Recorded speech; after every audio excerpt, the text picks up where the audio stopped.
Hello guys, আসসালামু আলাইকুম। Welcome back to my channel Lutfa village cooking.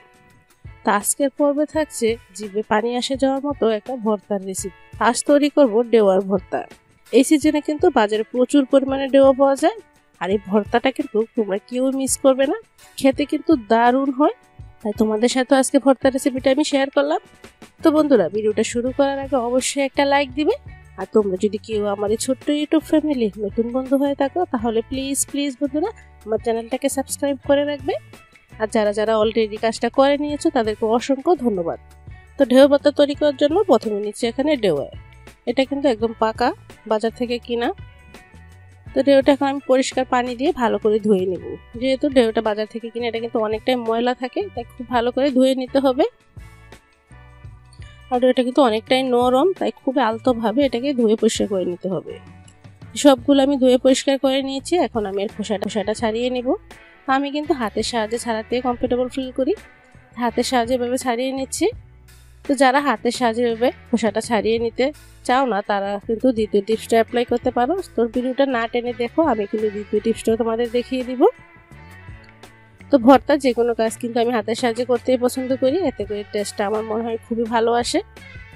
এই খোসাটা কিন্তু খুবই নরম, হাতের সাহায্যে এভাবে কিন্তু পরিষ্কার করে নেওয়া যায় খুব সহজেই। এভাবে ভালো করে পরিষ্কার করে নিয়ে ভিতরে যে বোটার অংশটা আছে এটা রেখে সম্পূর্ণ ডেওয়া থেকে আমি পালটা এভাবে খুলে নিচ্ছি। তো ডেওয়ার বিচি কিন্তু ফেলে দেওয়ার প্রয়োজন নেই, এটা খাওয়ার সময় অলরেডি ফেলে দিতে দেওয়া যায়। এটা কিন্তু এভাবে বেঁচে ফেলে দিতে হয় না। এভাবে কিন্তু আমি সবগুলো খুলে নিলাম। আর ভিতরে যে বিচিটা দেখো, বড় বোটাটা, এটা কিন্তু আমি ফেলে দিয়েছি।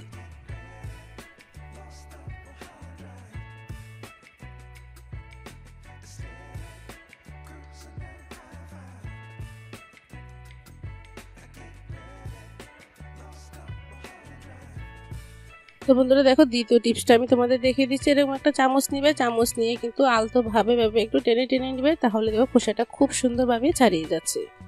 তো এভাবে চাইলে কিন্তু তোমরা পরিষ্কার করে নিতে পারো, এভাবে কিন্তু খুব সহজে পরিষ্কার করা যায়। সবগুলো ডেওয়া কিন্তু এভাবে আমি পরিষ্কার করে নিয়ে বুটাটা ফেলে সবগুলো একসাথে নিয়ে নিব।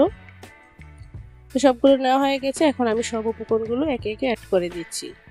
তো ভর্তা যে মেইন উপকরণ টালা শুকনা মরিচ, এই মরিচটা প্রথমে আমি 2টা দিয়ে দিচ্ছি।